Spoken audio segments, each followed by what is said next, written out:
WSMV.net. From the Beacon Capital Management Weather Center. More hot and humid weather today across the mid-state. I'm WSMV4 First Alert meteorologist Stefano DiPietro. Upper 80s to near 90. Mix of clouds and sunshine. Probably feeling like we're in the low 90s with that humidity factored in. Temperatures drop down into the 70s tonight. A strong thunderstorm will be possible tomorrow afternoon. Information fueled. Opinion driven.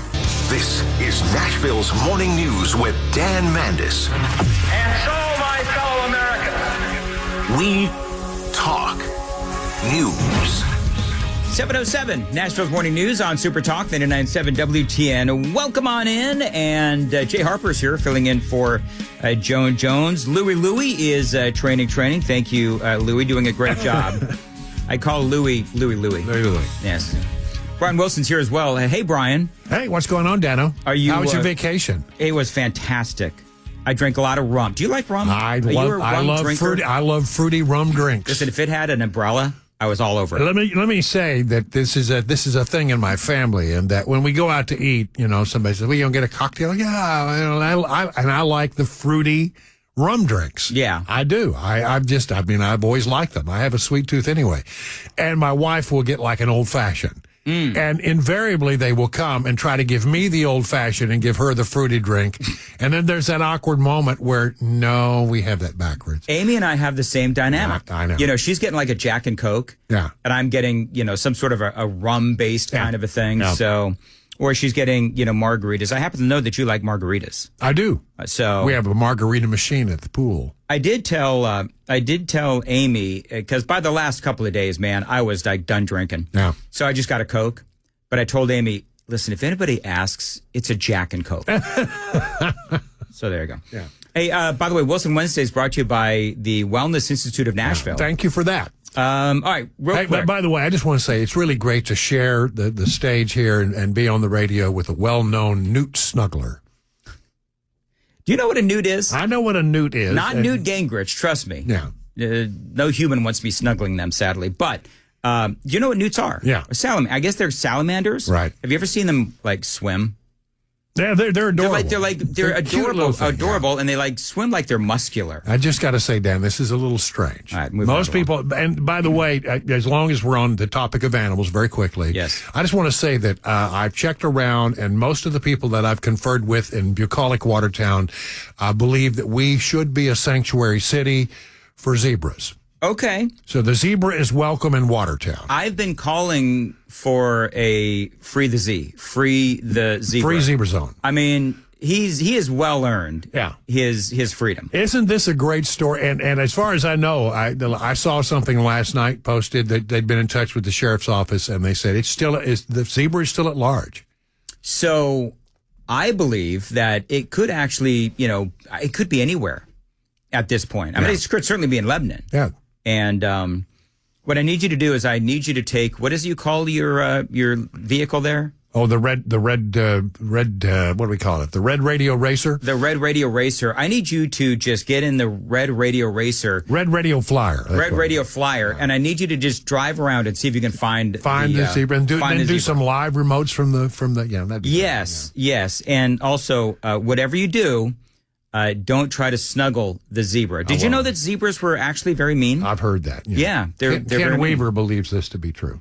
That the zebras are mean? Mm-hmm. Well, they are, and Grok believes it's mean, too. Okay. All right, very quickly. Okay, we got a lot of stuff to cover. We do. Ukraine drone attacks. Yeah. Now, and I've done a couple of interviews on this fascinating story. So, well, first of all, it's an amazing thing that they pulled off. Yes, getting into Russia and with a bunch of pickup trucks that had drones and then carrying out these attacks. Can you imagine the drivers? I know, always looking over your shoulder, and then you carry out these surprise attacks with drones that take out 40. I mean, the cost of 40 drones in grand scheme of things, not that much. When you talk about the aircraft they destroyed, some 40 aircraft we're talking about, this is a good portion of Vladimir Putin's Air Force. Millions and millions and millions and billions of dollars, probably rubles, I suppose. But they are hit hard. And then the question becomes, okay, well, this was very interesting and a bold move by Ukraine, and set that aside for a moment. and think about America and how many people are in this country that we don't know anything about. Yep.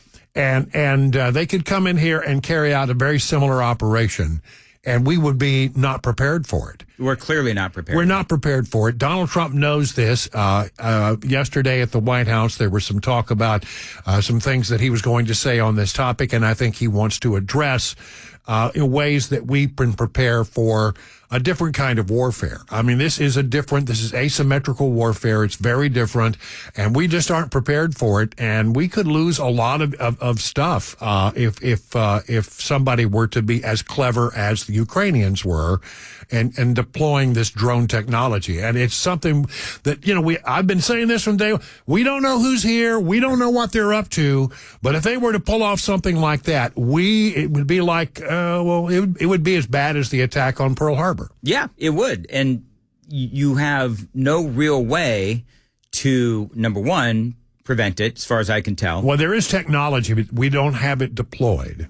Okay. Yeah. And number two, that if it does happen, then how do you find the perpetrator? Yeah. That's number two. How do you track down who's flying the drone? Remember when all the drones were coming in and everybody were trying to figure out who was flying? They could never figure it out. They never did, because they could never find out where the people who were flying the drones were located. Mm-hmm. So there's another thing. Do you think the Ukraine-Russia war, do you think this has changed the trajectory of the war? Well, I think, listen, anytime that there's a war, there's another thing that goes on, and that is we study their response. We study how the Russians have responded. We study so we learn about them from studying them. So we know a lot about the Russians. But I find it very interesting if you look at, and this is something that I heard in Washington even when I was still there, that the thing that they're most concerned about is not the Russians but the Chinese. Yeah. And what are the Chinese up to?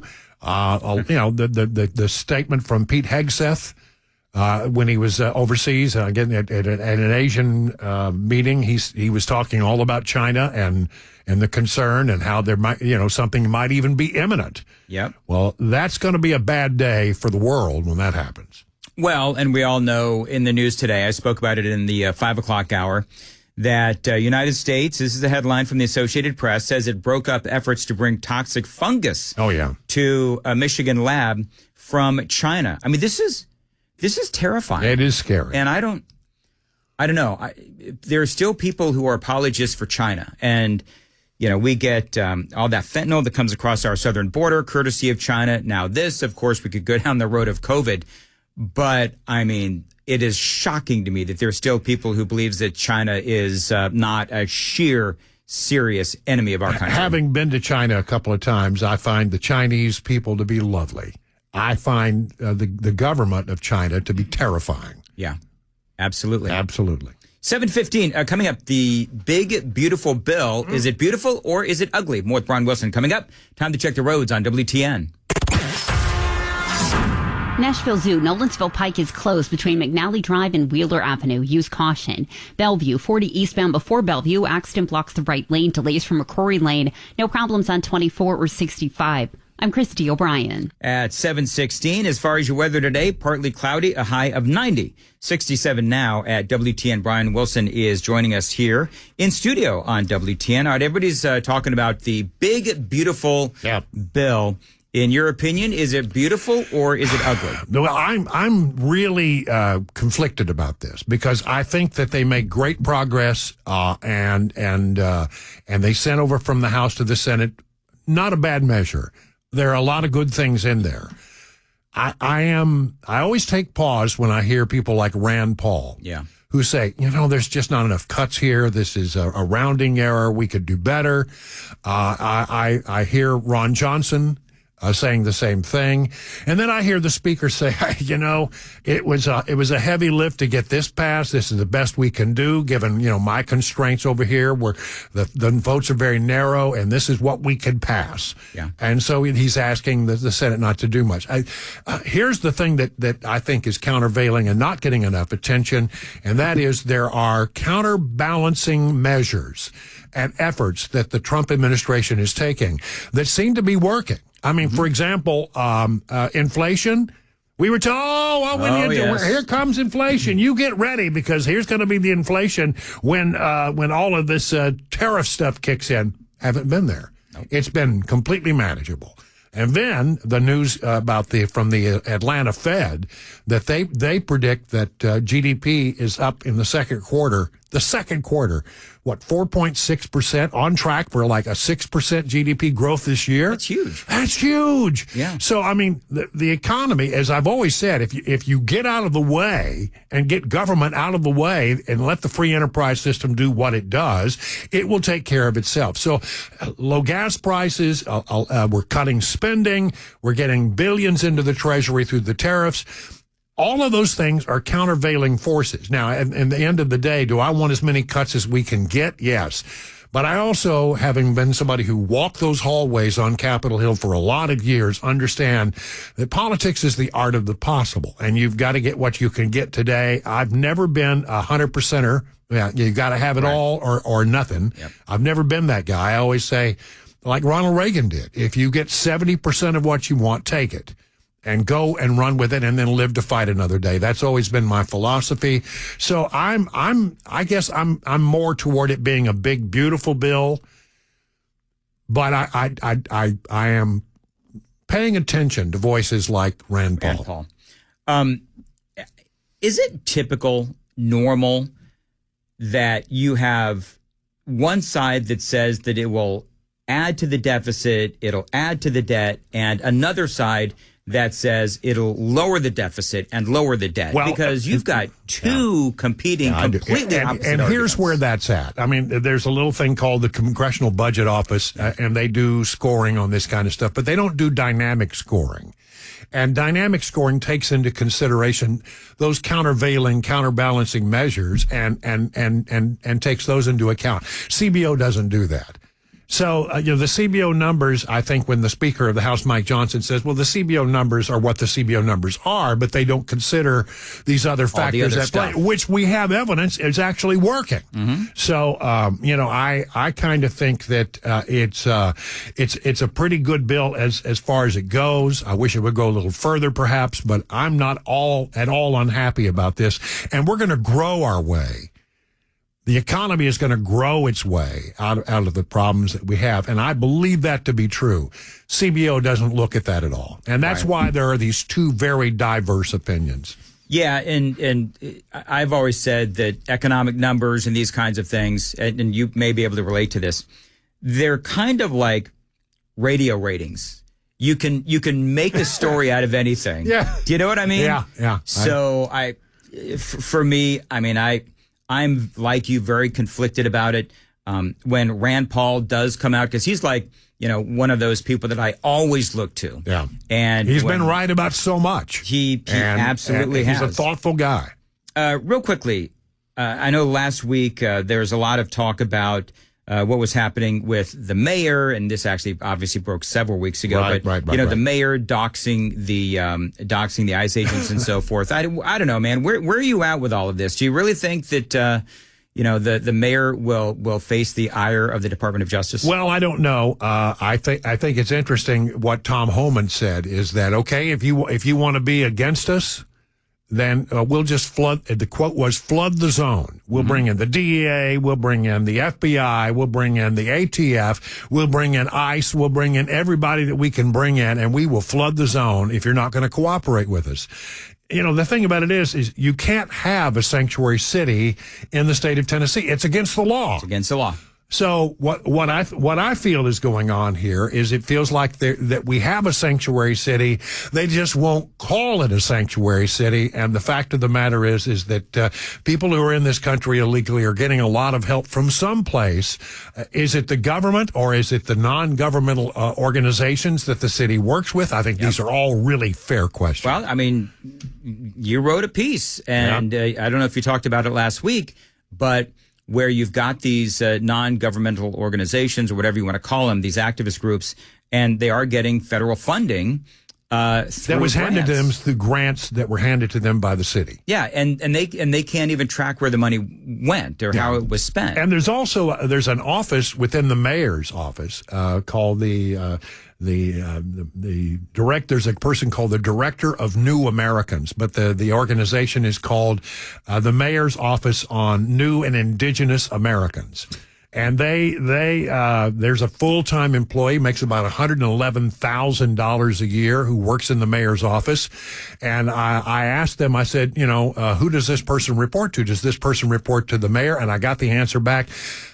This person has no direct reports. So there's somebody in the mayor's office who is working with the immigrant population and this group called the Office of the Mayor's Office of New and Indigenous Americans, who makes $111,000 a year, who, according to the city of Nashville, reports to no one.